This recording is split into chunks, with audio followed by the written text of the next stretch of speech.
ഇനിയുള്ള ഓരോ ദിവസവും ആ ബാലചന്ദ്രന്റെ കുടുംബം സമാധാനത്തോടെ ഉറങ്ങരുത്.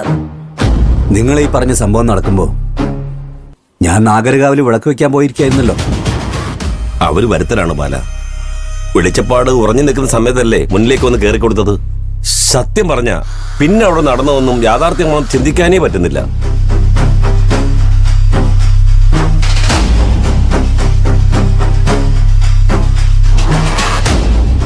നീ എന്തിനീ മണ്ണിൽ ചവിട്ടിയെന്ന് ചോദിച്ച് വാള് കഴുത്തിൽ വെച്ച് അവരെ പുറത്താക്കുകയായിരുന്നു വെളിച്ചപ്പാട്. അമ്പലത്തിൽ തൊഴാൻ വന്നവരായിരിക്കില്ലേ അവര്? അവരെന്തിനാ വെളിച്ചപ്പാട് അവിടെ നിൽക്കാൻ സമ്മതിക്കാതെ ഓടിച്ചു വിട്ടത്?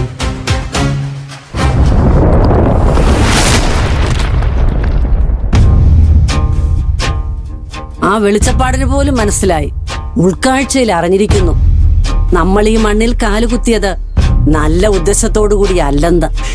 ഈ ഭദ്രകാളി ദേവിയുടെ മണ്ണിൽ വെച്ചുണ്ടായ നഷ്ടങ്ങൾക്ക് ദേവിയുടെ മണ്ണിൽ വെച്ച് തന്നെ നമ്മൾ കണക്ക് തീർക്കും.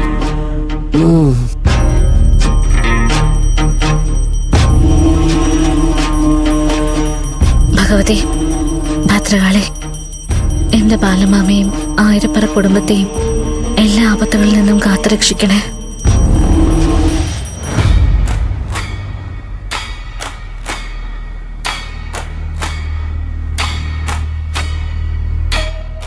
ഇനിയുള്ള നിന്റെ ഓരോ ചിന്തയിലും ബാലനെ എങ്ങനെ അവസാനിപ്പിക്കാമെന്ന ചിന്ത മാത്രമേ ഉണ്ടാവാൻ പാടുള്ളൂ. നിന്റെ ആലോചനകളിൽ ആയിരപ്പറ കുടുംബം തകരുന്നത് മാത്രമേ ഉണ്ടാവാൻ പാടുള്ളൂ. ഒരു കാലവും ഇല്ലാതെ ചില ചിട്ടകൾ ഇന്ന് തെറ്റിച്ചു. തൃക്കണ്ണൂർ അമ്പലത്തിൽ ഹാരം കൊടുത്തില്ല, നാഗരകാവിൽ വിളക്കും വെച്ചില്ല.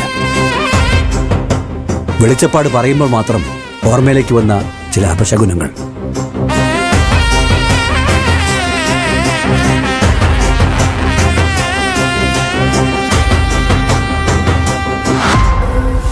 മനസ്സിൽ ആരോ കയറി ഒരു മറവി സൃഷ്ടിച്ചതുപോലെ. ഈ വളർന്നു പടർന്നു പന്തലിച്ച ഈ ആൽമരക്കൊമ്പിൽ ഏതോ ഒന്നിലാണ് എന്റെ ഭർത്താവ്, നിന്റെ അച്ഛൻ തൂങ്ങി നിന്നത്. ഇതുപോലെ ഒരു മരക്കൊമ്പ് ആ ബാലചന്ദ്രനും വിധിക്കണം. ഞാനായിട്ട് വരുത്തി വെച്ച ചില വീഴ്ചകൾ വെളിച്ചപ്പാട് അതിന്റെ ദേഷ്യം തീർത്തത് എവിടെ നിന്നോ വന്ന ആ പാവങ്ങളോട് കഷ്ടമായിപ്പോയി.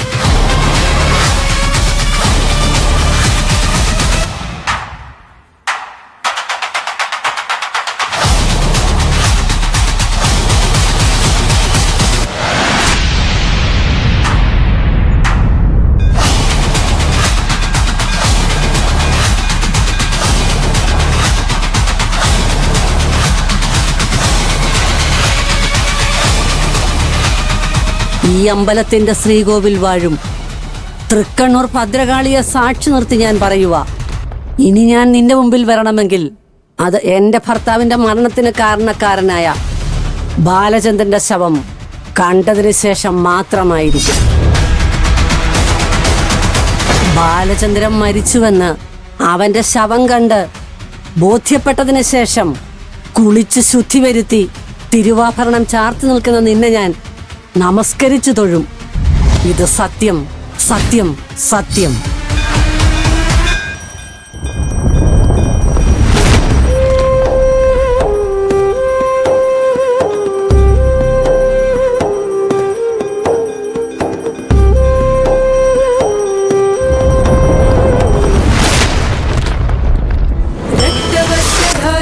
महाट्टहासरूपिणी श्मशान नृत्यलालसे कपालमालधारिणी कृष्णखड्गशोभिते त्रिशूलिनी कपालिके प्रपञ्चकारिणी शिवे. ഞാൻ എന്നും നന്മയുടെ കൂടെയായിരിക്കും. തിന്മ ചെയ്യുന്നവർക്ക് ഞാൻ കൂടെ ഉണ്ടായിരിക്കുകയില്ല എന്ന് മാത്രമല്ല, അവർക്ക് തക്ക ശിക്ഷയും കിട്ടും, അത് ഉറപ്പ്. ചിലർ തിന്മ ചെയ്യുമെന്നും അതിനുശേഷം മാത്രമേ എന്നെ കാണാൻ ക്ഷേത്രത്തിനകത്തേക്ക് കേറുമെന്നും എന്റെ പേരിൽ സത്യം ചെയ്തിരിക്കുക. നടക്കട്ടെ, അവർക്ക് ചെയ്യാൻ കഴിയുന്നതെല്ലാം അവര് ചെയ്യട്ടെ. സംഭവിക്കുന്നത് എന്തായിരിക്കുമെന്ന് നമുക്ക് കാത്തിരുന്ന് കാണാം.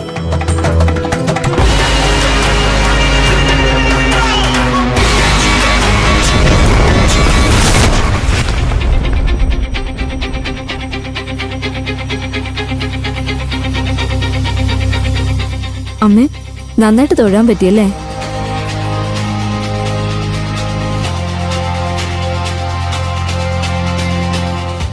ദീപാരാധന സമയമായിട്ടും നിങ്ങൾ എന്താ അകത്തേക്ക് വരാതെ ഇവിടെ തന്നെ നിന്ന് കളഞ്ഞത്? ഇത്ര അന്വേഷിച്ച് പിടിച്ച് ഈ ക്ഷേത്രം വരെ വന്നതല്ലേ? ഈ അമ്പലമുറ്റം വരെ എത്തണമെന്നേ മനസ്സ് മോഹിച്ചുള്ളൂ. ക്ഷേത്രത്തിനകത്ത് കയറാനും അമ്മയെ കൈയെടുത്ത് തൊഴാനും സമയമായിട്ടില്ല. ആ സമയം ഉടനെ എത്തും. അപ്പോൾ ഞാൻ വരും, തിരുവാഭരണ വിഭൂഷിതയായ ഭദ്രകാളിയെ കണ്ടു തൊഴാൻ.